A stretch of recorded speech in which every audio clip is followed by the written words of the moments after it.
Today I will explain tension in string. Generally ये मास पुली problem में आता है। हम लोग जानते हैं जो मास पुली प्रॉब्लम है उसको सॉल्व करने के लिए हम लोग बेसिकली वो जो based on Newton second law of motion lecture 2 इसलिए मैंने लिखा, इससे पहले लेक्चर 1 है जिसमें हम लोग वेट और नॉर्मल रिएक्शन के बारे में बात किए हैं। ठीक है, और ये टेंशन जो है हम लोग जानते हैं टेंशन एक तरह का फोर्स है। It is a type of force. When tension कब टेंशन हमारा जो है किसी वायर पर है ना, स्ट्रिंग पर कब पैदा होता है। ठीक है, तो बोलता है कि देखिए मान लेते हैं एक स्ट्रिंग है ना, ये स्ट्रिंग है और जब इस स्ट्रिंग पर दोनों तरफ है ना अपोजिट डायरेक्शन में फोर्स लगा रहे हैं, इस हाथ से इधर खींच रहे, इस हाथ से इधर खींच रहे हैं। ठीक है, मान लेते हैं भी इक्वल। तो यहाँ पर जो दोनों एंड पर हम लोग है ना एक फोर्स लगा रहे हैं, दोनों ही साइड में फोर्स लगा रहे हैं और इसे हम लोग क्या कर रहे हैं, स्ट्रेच कर रहे हैं। जो स्ट्रेच करने पर यहाँ पर जो ठीक है जो तनाव आ रहा है, यहाँ पर जो अपोजिट फोर्स आ रहा है, यानी ये जो इधर जो मैं पुल कर रहा हूँ इसके अपोजिट में जो यहाँ फोर्स क्रिएट हो रहा है, इधर मैं पुल कर रहा हूँ इसके अपोजिट में जो यहाँ पर फोर्स क्रिएट हो रहा है, ठीक है, वही हमारा क्या होता है, टेंशन होता है। ठीक है ना, तो when tension occurs when the ends of a string is stretched, है ना, खींचा जाता है या पुल, ठीक है, पुल किया जाता है अवे फ्रॉम ईच अदर, एक दूसरे से दूर, तो जो टेंशन क्रिएट होता है इसी में टेंशन क्रिएट होता है। टेंशन जो क्रिएट होता है वो along the length of the string होता है and just opposite to the पुल, जिधर खिंचाव हो रहा है उसके अपोजिट, जिधर बॉडी से कनेक्ट है उसके अपोजिट टेंशन क्रिएट होता है। ठीक है, हम लोग देखते हैं कि अगर मान लेते हैं कि ये हमारा थोड़ा सा ये एक वायर है स्ट्रिंग, इसको मैक्रोस्कोपिक पॉइंट ऑफ व्यू से देखते हैं, यानी बड़ा करके देखते हैं, इसको थोड़ा सा इस तरह से देखते हैं किस तरह से ये पैदा होता है। मान लेते हैं ये स्ट्रिंग है हमारी, ठीक है, और इधर हम लोग एक फोर्स लगा रहे हैं, हम लोग F, इधर भी एक फोर्स लगा रहे हैं F। तो देखिए जब हम लोग फोर्स यानी इसको पुल कर रहे हैं, है ना, इस एंड को पुल कर रहे हैं, तो इसी के अपोजिट में हमारा टेंशन क्या होगा, जनरेट होगा। जब हम लोग इसको पुल करते हैं तो इसके अपोजिट में जो फोर्स यहाँ डेवलप होगा उसी को हम लोग कहते हैं जनरली टेंशन कहते हैं। यहाँ एक्सटेंशन कर रहे हैं हम लोग स्ट्रिंग में, इस स्ट्रिंग का बड़ा करके दिखा रहे हैं हम लोग यहाँ पर। तो ये तो हमारा टेंशन हुआ। अब यहाँ आप देख सकते हैं जो टेंशन होता है along the length of the string, ठीक है, और जहां जहां से अटैच है उससे जस्ट अपोजिट डायरेक्शन में ये लगता है या अवे फ्रॉम दैट बॉडी लगता है। अब हम लोग यहाँ देख सकते हैं ये एक्सटेंशनल ये टेंशन है। टेंशन यहाँ जो है ये कांटेक्ट फोर्स है और जब कांटेक्ट में आता है तभी टेंशन क्रिएट होता है, समझिए। और टेंशन जो सिंपली फोर्स है जिसके लिए उसका यूनिट भी हमारा न्यूटन होगा। अब देखिए अगर रॉड वगैरह ले लेते हैं तो रॉड में दो तरह का हो सकता है। कि देखिए ये रॉड है हमारा, ये तो काफी सॉलिड होता है रॉड, ठीक है। अगर हम लोग इधर से इस तरह से फोर्स लगाते हैं तो ये एक्सटेंशन हुआ, यहां पर भी हमारा टेंशन क्रिएट करेगा, ठीक है, इस तरह से। तो इस तरह को हम लोग कहते हैं एक्सटेंशनल टेंशन कहते हैं। लेकिन फिर देखेंगे अगर इसी रॉड को हम लोग कंप्रेस करते हैं, इस तरह से फोर्स लगाते हैं, है ना, जस्ट उल्टा इस तरह से फोर्स लगाते हैं, तो यहां पर जो टेंशन अब क्रिएट करेगा इस तरफ क्रिएट करेगा, इस तरफ टेंशन हमारा क्रिएट करेगा, ठीक है, इसको कंप्रेशनल टेंशन कहते हैं। जनरली अभी तो रॉड का हम लोग नहीं पढ़ेंगे, अभी हम लोग स्ट्रिंग के बारे में ही पढ़ेंगे। अब हमारे पास है यहाँ पर है, ठीक है, कि व्हाट इज आइडियल स्ट्रिंग, है ना, हमारे पास जो स्ट्रिंग है हमारे पास, ठीक है, वो हमारे पास क्या है, आइडियल स्ट्रिंग लेते हैं। तो हम लोग देखते हैं कि आइडियल स्ट्रिंग जो है हमारे पास उसका क्या कंडीशन है। भाई कंडीशन नंबर 1 कि वो मासलेस हम लोग लेते हैं, है ना, मासलेस लेते हैं हम लोग। कंडीशन नंबर 2 कि स्मूथ लेते हैं हम लोग, स्मूथ होना चाहिए। और कंडीशन नंबर 3 हम लोग इन एक्सटेंजिबल होना चाहिए। अगर इतना कंडीशन सेटिस्फाई करता है कोई भी स्ट्रिंग, तो वो स्ट्रिंग हमारा आइडियल स्ट्रिंग होगा, यानी वो मासलेस, उसका मास को हम लोग काउंट नहीं करेंगे मास को, वो स्मूथ होना चाहिए बिल्कुल, और इनएक्सटेंजिबल होना चाहिए। इनएक्सटेंजिबल मतलब जैसे हमारा इस तरह से है, ठीक है, जब लोड लगे तो ज्यादा वो खिंचाव ना हो, है ना, ठीक है। और नेक्स्ट हम लोग देखते हैं कि ये जो टेंशन किस तरह से क्रिएट करता है। पहले अगर हम लोग इस तरह से लेते हैं कि दो बॉडी के बीच में लेते हैं, अगर दो बॉडी मान लेते हैं, ये मास m1, ये मास m2 है, दोनों एक किसी आइडियल स्ट्रिंग से जुड़ा हुआ है, और ये एक फोर्स से इसे पुल किया जा रहा है F। ये ऐसा है कि इनएक्सटेंजिबल है। अगर इनएक्सटेंजिबल है तो दोनों के बीच में इस तरह से लूज यानी वायर नहीं होगा, इसलिए दोनों का एक्सेलरेशन जो हमारा यहाँ होगा वो सेम होगा, है। जैसे ट्रेन का दो बॉगी कैसे जुड़ा हुआ रहता है, एवरी बॉडी का हमारा एक्सेलरेशन सेम होता है। यहाँ पर यह एक्सेलरेशन दोनों का क्या होगा, सेम होगा।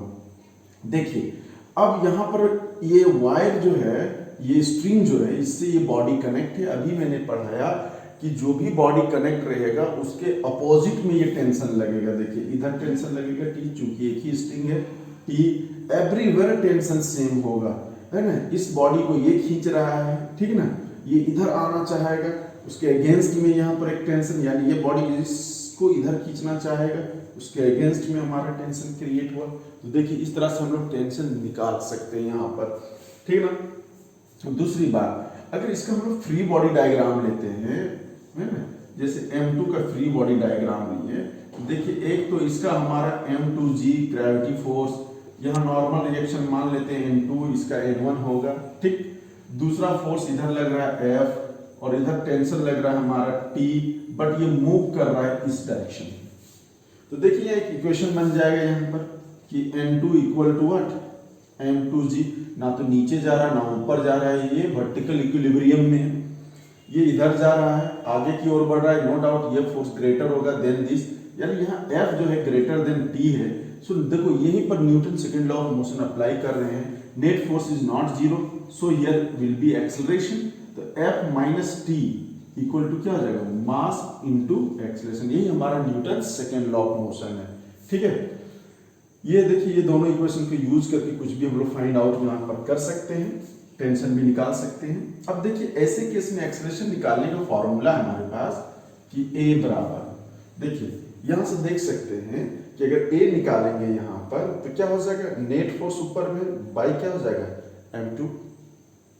लेकिन इस केस के लिए हम लोग देखेंगे यहाँ पर कि how we can find the acceleration of this body, ठीक है।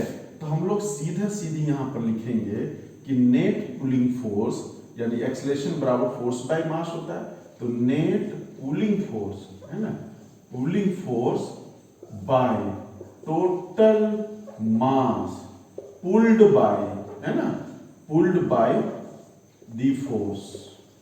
तो देखिए A, चूंकि ये फ्रिक्शन नहीं स्मूथ सरफेस में है, तो हम लोग यहाँ पर क्या लिखेंगे, नेट फोर्स यहाँ F ही है हमारा, बाय टोटल मास क्या है M1 प्लस M2। इस तरीके से हम लोग इसको सॉल्व कर सकते हैं। अब आगे मुझे लगता है कि आपको समझ में आ गई होगी। आगे हम लोग चलते हैं, और आगे चलने के बाद हम लोग क्या करते हैं कि थोड़ा स्ट्रिंग और भी देखते हैं कि पुली के केस में किस तरह से टेंशन क्रिएट होता है, ठीक ना। हम लोग यहाँ देखें कि पुली जो है एक तरह से मशीन है जो हमारे जो ह्यूमन एफर्ट को वो क्या करता है, कम करता है।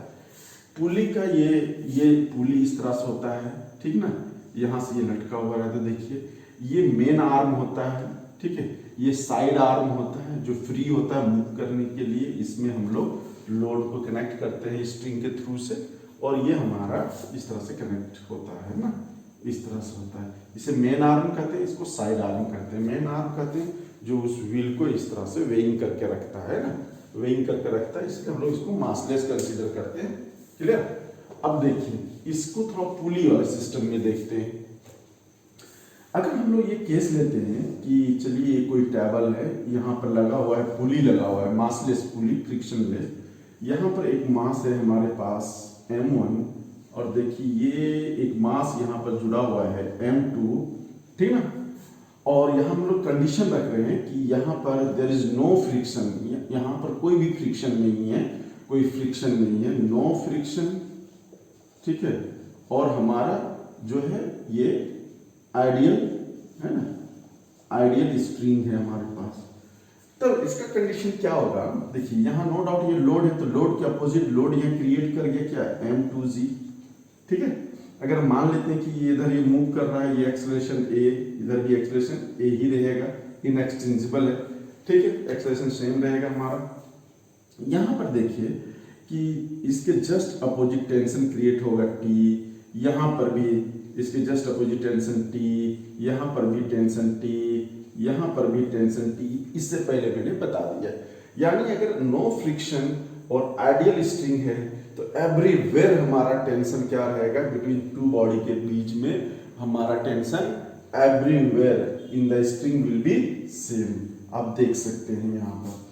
सिमिलरली अगर हम लोग आगे बढ़ते हैं और अगर इस केस को हम लोग यहाँ पर देखना चाहते हैं, नेक्स्ट केस क्या है हमारे पास, मान लेते हैं ये हमारा हो गया m1, ये हमारा हो गया m2, नो डाउट ये इधर मूव कर रहा है, इधर ये मूव कर रहा है। अब यहाँ मान लेते हैं कि फ्रिक्शन, देयर इज फ्रिक्शन, यहाँ पर इस जगह पर फ्रिक्शन है हमारे पास, और but ideal pulley he consider किए हम लोग, आइडियल स्ट्रिंग यूज किए हैं, ठीक है। अब यहाँ पर क्या होगा कि इस पार्ट का जो टेंशन होगा वो अलग होगा बिल्कुल, और इस पार्ट का टेंशन अलग होगा, क्योंकि यहाँ फ्रिक्शन है, ठीक है, फ्रिक्शन कुछ अपोज करेगा।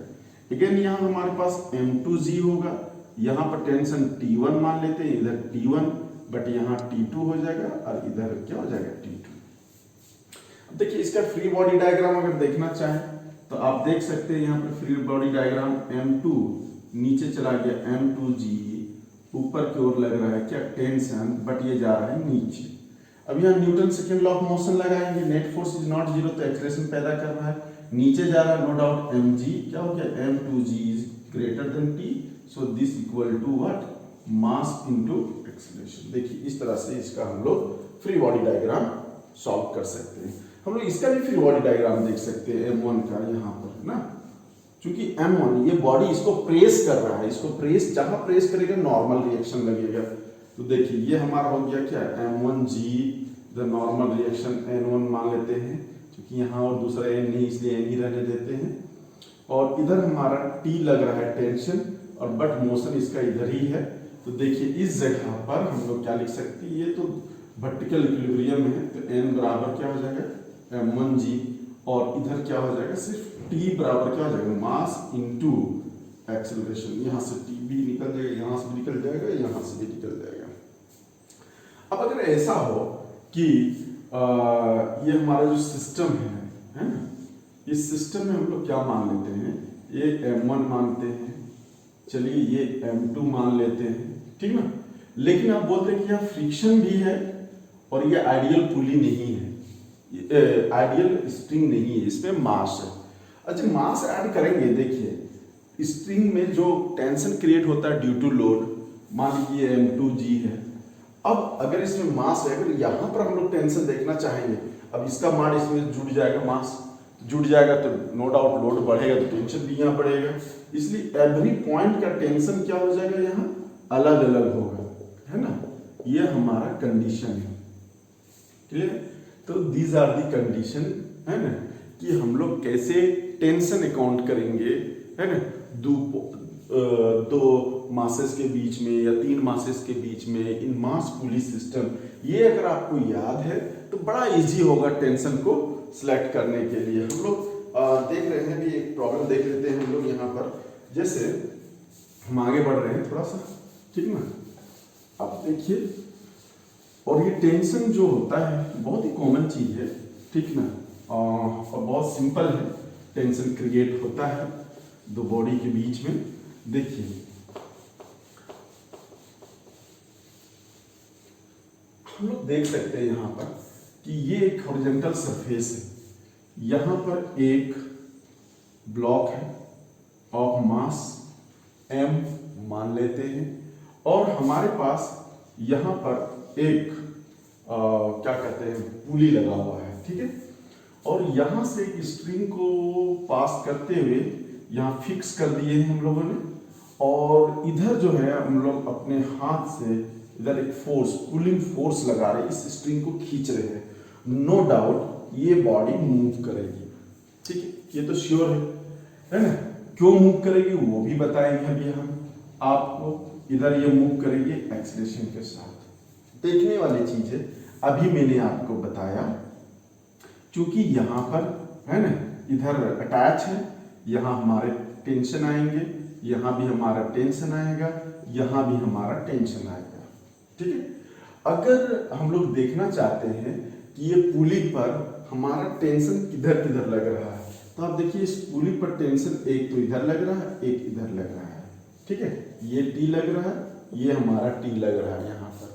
अब आप देखो ये जो पुली पर जो ये टेंशन है, यानी जितनी तरह के जो फोर्स लग रहे हैं, ये सारा फोर्स ये ट्रांसफर करेगा इस ब्लॉक पर, क्योंकि इसको खींचने से ये ब्लॉक का मोशन आ रहा है, तो नो डाउट ये वाली फोर्स यहाँ ट्रांसफर हो रहा है।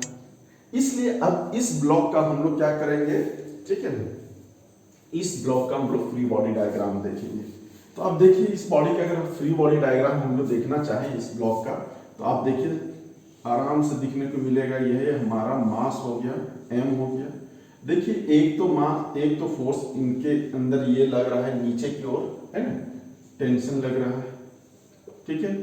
एक तो हम लोग को इधर लग रहा है ये टेंशन, ठीक है। दूसरी बात यहाँ पर ये मूव भी इधर कर रहा है a।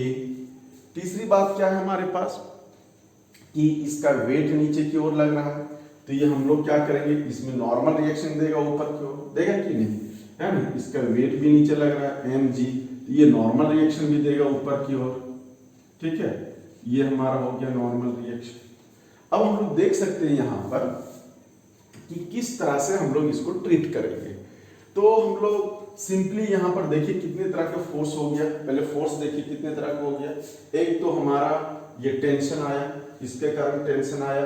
दूसरे बात इसके कारण ये जो टेंशन लग रहा था यहाँ ट्रांसफर हुआ, ये टेंशन आया हमारे पास, है ना, हमारे पास ये टेंशन आया।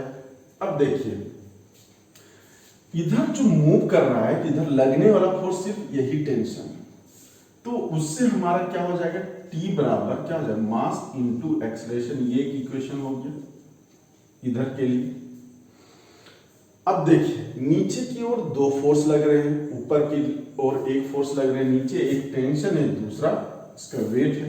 तो अब नीचे की ओर लगने वाले फोर्स कितना हो गया, T प्लस mg, है ना, माइनस क्या हो जाएगा m, लेकिन ना तो ऊपर जा रहा है ना नीचे जा रहा है, यानी टोटल जितना नीचे की ओर लग रहा है फोर्स उतना कहाँ लग रहा है, ऊपर की ओर भी लगना चाहिए, तभी वर्टिकल इक्विलिब्रियम होगा, नहीं, इसलिए माइनस ये क्या हो जाएगा, जीरो। यानी इसको लिख सकते हैं T प्लस mg बराबर m लिख सकते हैं। देखिए अब हमारे पास क्या हो गया, इतने सारे रिलेशन है। अब क्वेश्चन में जो चीज निकालने के लिए बोला जाए, टेंशन निकालने के लिए बोला जाए तो आप टेंशन निकाल सकते हैं, एक्सेलरेशन निकालने के लिए बोला जाए तो आप एक्सेलरेशन भी यहाँ पर निकाल सकते हैं इजीली, ठीक है। तो ये हमारा ये पार्ट जो है टेंशन पुली से रिलेटेड मैंने अभी जो दो बातें बताई यहाँ पर, टेंशन कैसे क्रिएट होता है, टेंशन का कंडीशन मैंने बताया यहाँ पर, फिर जाके मैंने ये भी बताया कि पुली जब फिक्स रहता है, ठीक ना, तो वहाँ पर दो ब्लॉक के बीच में टेंशन कैसे काउंट करते हैं उसको भी मैंने बताया। नेक्स्ट टॉपिक में मैं मास पुली सिस्टम से रिलेटेड में फर्दर कुछ कॉम्प्लेक्स न्यूमेरिकल को मैं डील करूँगा, जो हमारा वो लेक्चर 3 होगा। और ये वीडियो आप बढ़िया से देखिए, समझिए, समझ में नहीं अगर आए तो हमें ज़रूर कमेंट करें या मेल करें।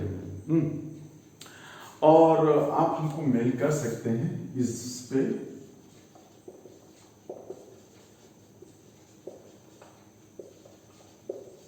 gmail.com